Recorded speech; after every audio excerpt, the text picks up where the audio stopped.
definitely a tire I'm excited about. It took me by surprise. It's hard to beat. Trust it all the way through. Planted feel. It's the best of both worlds. Does what you want it to do.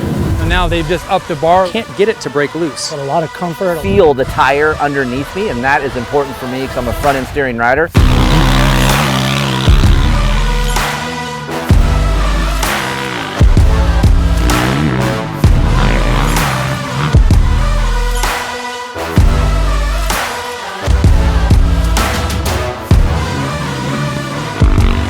This tire, unlike probably any predecessor tire since I've been with the company, has probably had more race success in total numbers of podiums and wins than any product we've ever launched. So this is the way the plan should be executed, and MX34 is the result of that.